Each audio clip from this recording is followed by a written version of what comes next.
Tech Tips are brought to you by S&S, proven performance for the power sports industry. The year's 1946. Young GIs are coming back from World War II, where they had adventure and were experiencing different styles of motorcycles than the ones that were being popularized in America just before they left. This is where we believe the beginning of the custom motorcycle culture began. These young guys came home craving for that same adventure, grabbed grandpap or dad's bike, and took off to race hell with their buddies. In the midst of it all, their mechanical abilities that many of them picked up in the war played out in the bikes that they rode, cutting off everything that they could to make them light and nimble like the bikes that they saw in the European theater. This was the era of the bobber, and where our story begins. Okay, so all summer long, it's been running in and out of the shop. There's shit everywhere. We were making trophies and getting ready for bike shows and trying to keep motorcycles on the road. And here it is, winter time. It's time to finally get back in the shop and start working on building motorcycles. And what do we got to do first? Clean up this mess.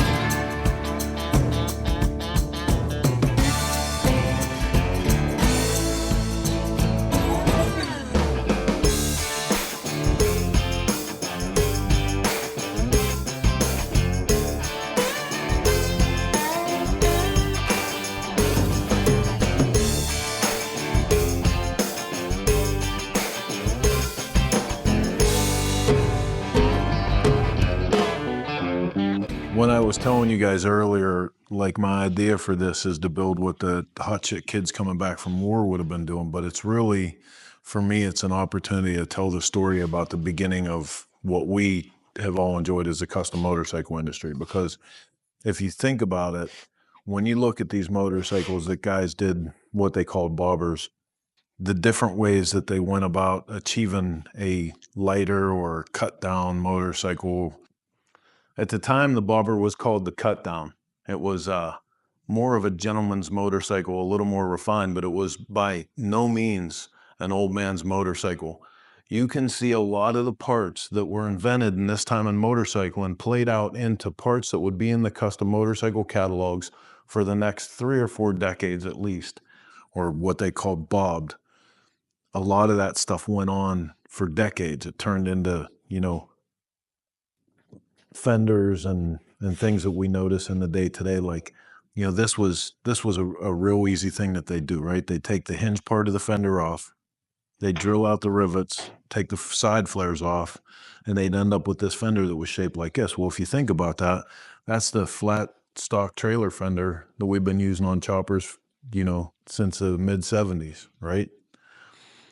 Same thing, like if you look at this front fender, how this guy has cut this front fender back and made this bobber fender. Well, if you take that fender shaped like that now and you move it to the back of the motorcycle and change the radius a little bit, you have the same bobtail fender that guys did to shovel heads the whole time I was growing up. That's literally where that design came from, was them figuring ways to change the parts that they had. You can see it there, down there. The easiest way was to just hack that hinge part off, change the radius a little bit, get the tail light up higher in the air. But everything, that's a variation the same way. Like, he would have cut a thin slice of this, made it into that little light fender in the back. Same thing, different thickness that they keep the sidewall or none at all. You can see what they do with the front fenders to get some variation on that. So even just in the sheet metal, there's a lot of stuff to talk about, what the style would have been, what the design would have been. But it was about making them fast, getting them low, that's where a whole variation of handlebars came out. If you hear guys talk about the speedster handlebars and, They were looking for getting those things tucked in, because here you had the old guys riding around on these bikes that were these great big bikes with these great big bars, and they were like giant tractors. And these kids were looking to make them into sporty little motorcycles they could haul ass on. So what's your vision going to be? I love this motorcycle, but that's as close to a stock Panhead as I could probably get. But I want to take some stuff from it. Like, we want to do the pogo seat. We want to leave that with a luggage rack and a seat for the luggage rack. We're going to stick with the stock crash bars and, the old Buco style saddlebags. But I do want to do like a kick up kind of bobtail fender in the back. What I'd like to do, though, is I have several aftermarket fenders coming, so we don't have to feel bad about fucking up some nice old stock stuff. And we're actually going to do a couple of the different variations where we take one and just knock the back off and mock it up and show that, and then we'll take another one and we'll drill out the rivets from the side and get rid of the valance panels. But ultimately, I want to do something like that there. Look at that teal one. And that's, same thing. Like, I even want to go with those scallops. We're going to go with this same emblem, except we're going to do black paint with ivory scallops. For some reason I thought you'd say yellow. Easy. Back in my day, we didn't have yellow. But, this is all an opportunity to talk about stuff. If you guys, I started doing some homework on it and finding out, what was going on in the country. It'd be cool to have those kind of talks. Like, one of the biggest things was on a manufacturing level, the whole country was shifting gears. All of a sudden, everything wasn't being scavenged for the war effort. So manufacturing was starting to come back to life, and they were looking to innovate again and make things, and that here comes hot rod panheads, and, they're making hydroglide front ends, and pretty soon went to dual glides. And you know what I mean? Like, you see that really start to ramp up post-war. Have you seen the ones where they had two different heads on them when they were trying to pump them out for the war? Like, you have like a pan and a knuckle, or No. like it's like a mixed one? I mean, I've seen Larry do that. Yeah, well, it was like a thing because they were trying to pump them out No short shit. to where they only had so much of what they had, so they just fucking bubble gum, put them together. Here you go. So those are super rare because there's not that many that came back from the war. The thing I love about Danny is she's a real sleeper. It comes off when you first meet her like she's trying to prove something, because she's a girl in this, mainly driven by men's sport of motorcycling. And pretty soon you realize that she just wants to be recognized as excelling in her end of the sport, no matter what her gender is. And she's a killer. So yeah, we're going to do something like this with the corrugated pipes. Not really sure how we're gonna end it off. Do people make pipes, or are you making that pipe? We'll see what we can get a hold of, but I got a box of shit here. We can make whatever we want. Let's make one. I already have a nice 49 tank. This is an actual 49. This is the tank you're gonna use. But check that out. Oh shit! So you can slide it. We're on has the battery. Slide a modern battery in it. That's cool. We're waiting for a Baker tranny to come in. Kevin Bass told me today that the Baker tranny, the 6 and a 4, is a little taller, and we might not be able to use that oil tank. I'm definitely using that oil tank, so that means we're either going to have to make our own tranny mount system or something. So if we have to, we'll cut all that shit out of the frame and drop that tranny down or something. Like, we gotta figure it out. Or if anything else, like on that shovel head, that's a 49 oil tank on it, and all I did was underneath it, I daisy cut the whole bottom of the oil tank and moved it all up inside, so there's still room for the. That's what I was saying. Couldn't you just do that with the one you have? If Yep. Baker transmission's too tall. Here's a big thing that I'm gonna need help with. I need to figure out all of that linkage, because we are gonna do star hub wheels. We are gonna do traditional drum brakes. I have all the linkage over there, and I have no idea how any of it works. And this was all the stuff the old guy had put away. I was telling you guys how he would take something and do it up all nice and then wrap it up and put it back in the box. Still he had the whole mouse trap and everything. Yep. That's a pretty close representation. I think I still, at this point, we don't have the wherewithal to go after like the stock gate and stuff to do the tank shift. So I think I'm just going to go with a jockey shift and a foot clutch. Excellent. What's holding you back from doing the tank one? It's expensive. I mean, I have the Yeah. I have the one side of the tank here. I think I paid just for one side of the tank for that was $1,100, and They don't have any repops? there's no such thing as a good vintage repop tank. Then none of them. They're either one side will be bigger than the other side, or they'll be fucking crooked, or they just never look right. Because everybody is gonna expect me to haul out a 9-foot long chopper. You know what I mean? Chrome everything. And I mean, I love choppers, obviously, but this is a real opportunity to step out of my comfort zone and really tell a story about something. Like when I look at what S&S has done over history, when they do these programs, there's great stories that get told. You know, the 50th was incredible, but I want to be able to tell a story like that. Ian's great, man. He's like one of my kid brothers, you know, growing up with young guys around me in the skateboard culture and stuff, and you know, seeing the things that he digs on and the questions he comes out with. And I forget a lot of times, like, you know, his experience goes really deep. Like, here's a cat that in the beginning of his career, one of his first jobs was working for Gard Hollinger, and like came up through the ranks, you know, loves this stuff. And he was like a little kid in here when we were cutting the frame apart, man. He was really digging it. But we got some 54 tanks, 49. I'm going to hide a little 1.5-inch Primo in there.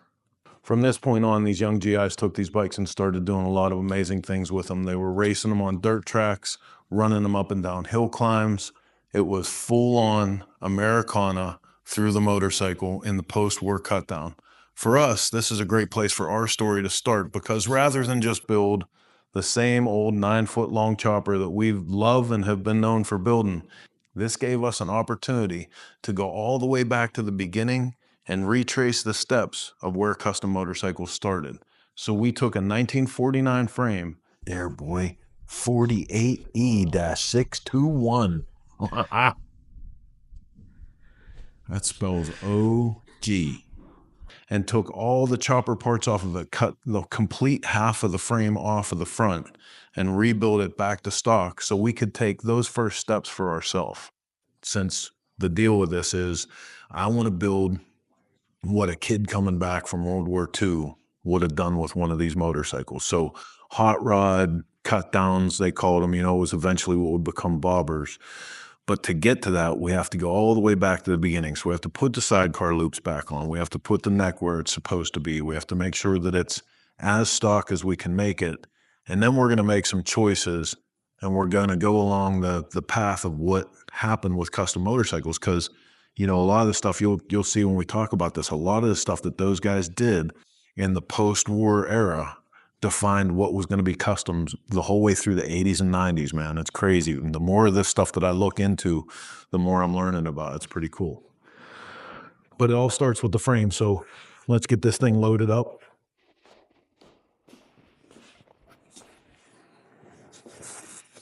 Poor old girl.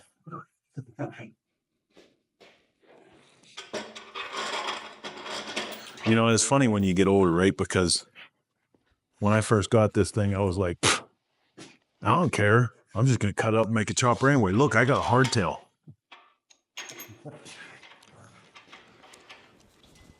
So it's funny.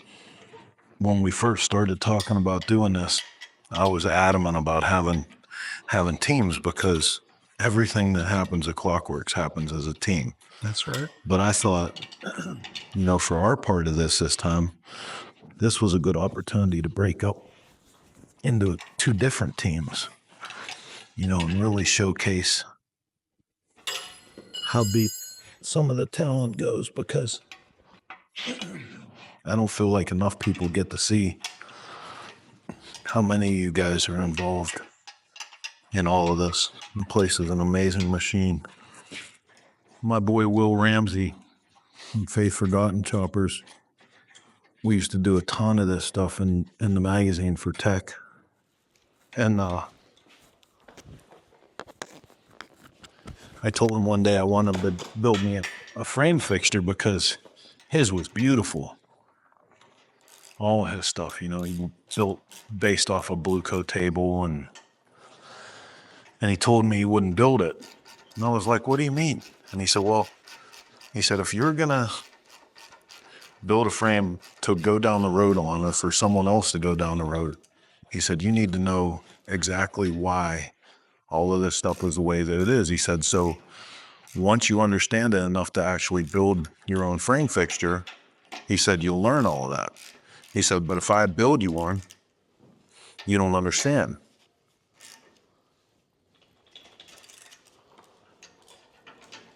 And that was how we got on the idea of building this fixture. And like I said, it starts with Chop Source really makes a nice kit to get you started. There's a couple guys like CT Newman makes a pretty cool deal. So Aaron, this summer, I got to come to your parents' place. We went to a rodeo, and I got to see the fact that, you know, as far as old bikes and old cars and stuff, you got a pretty good history of that yourself. Well, just growing up around my dad, it didn't matter what we were working on or what he was building. He just worked with what he had, whether it was an old flathead V8 for our sawmill or, you know, a big diesel engine for the bulldozer. He just, whatever he had, he made it work. And if the motor blew up, he rebuilt it. So What I love about Aaron, man, is his drive. Aaron loves to work. He loves to learn stuff.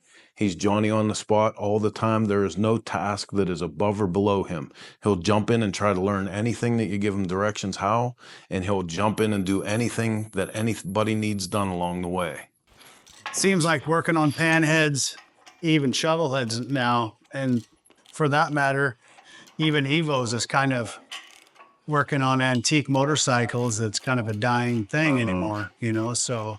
It's sad too, right? Because like, you know, through this build, not that you and I wouldn't get to be, you know, better friends as time goes on, but it'll be a whole different thing. You know, spending time with somebody across the table from a project like this, there's just something about it. I feel like we lose a big part of our community, along with culture and everything else, the more of that stuff that goes away. I got to blame some of it on your magazine and on Easy Rider magazine for my love for choppers. You know, ever since I started looking at motorcycle magazines as a kid, I just wanted to buy a new motorcycle and cut it apart, make it different.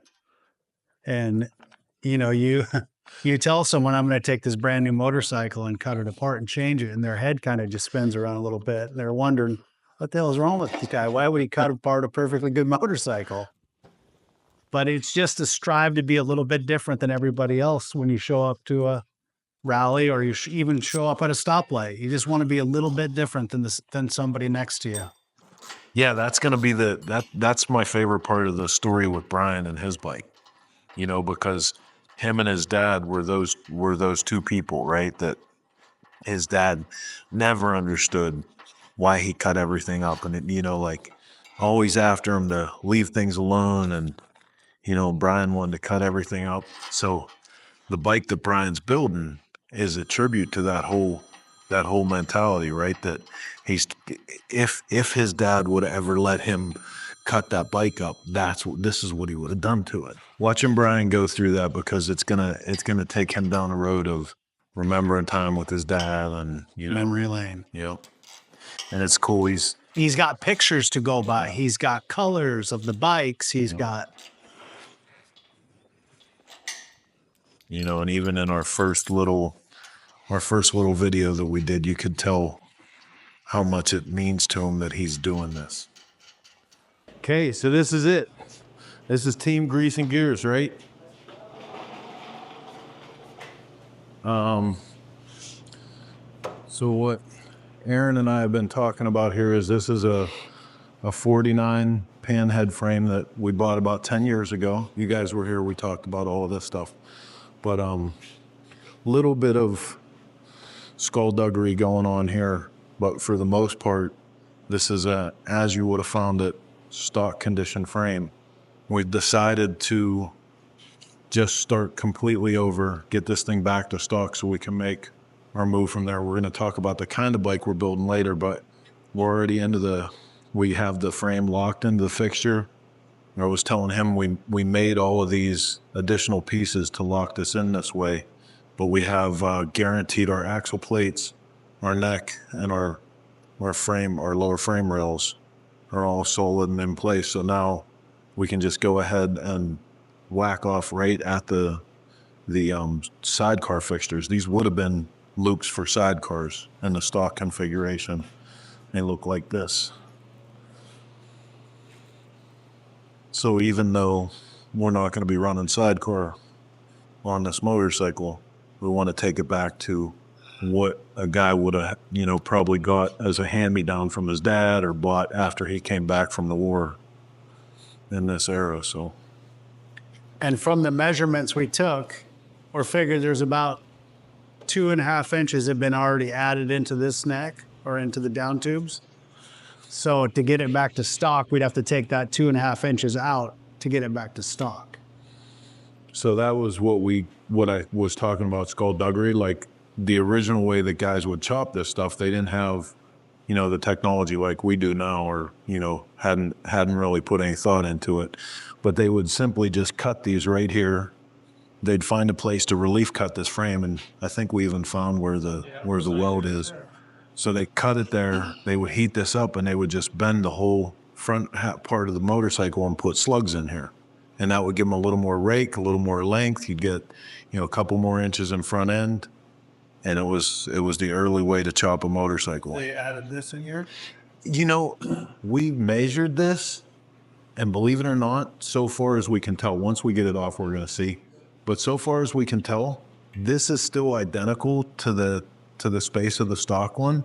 I don't even think they achieved anything. I don't know why they put those pieces out. Yeah, because it looks like we have the same geometry and everything there. It doesn't know that up. It doesn't. Yeah. So I don't know if they did that just to, maybe they puttied all that in and tried to make it 70s cool, But I'd very much like to hold on to all this stuff, because this was all stock fixturing. We're going to go back with a traditional country bar just like this. I'm going to try to cut back here where we can even keep the stock seat yoke and everything, because we're going to go with a traditional pogo seat on this and the whole deal. So we'll want to keep that all nice the way it is. If you look at the brake pass-through down there, I don't know if that was just a bad day of welding. You see underneath this, how that cavity was there. So I want to find a way to seam that up. There's a couple places back here where the weld has just gone through. I want to seam that up. As long as we're here, we'll clean everything up nice. But for now, it's time to start cutting.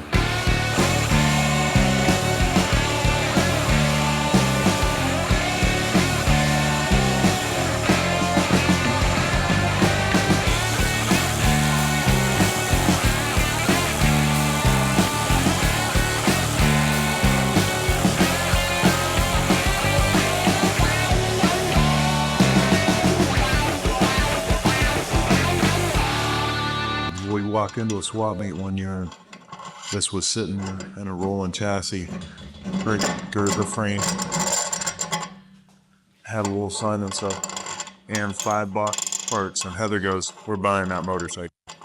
Nah. It was a full motorcycle. It was a full 49. Just in a box. It's just you only was opening the coats the other night. Phones. See, that would definitely make sense of what they added too. Well, see how we're off on degrees? That's almost 38. That's 38 degrees. So 32.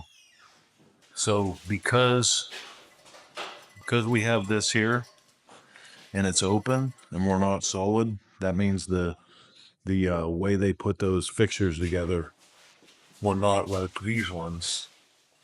That can let us slide these right in. We can do a nice little hole there, do a rosette weld, do a nice seam weld, and off we go.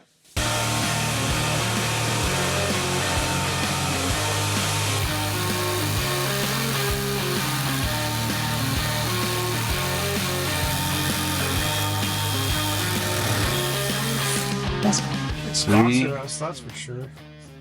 Now that's going to be awesome. All these need, yeah. I need to do the same thing. These need clearance, believe it or not. I got to do the same thing with these. Okay. But that's what I'll work on those. Okay. I want to take a couple minutes with you guys and talk about the build, and I'll cut everybody loose. But look, dude, we did that shit right there.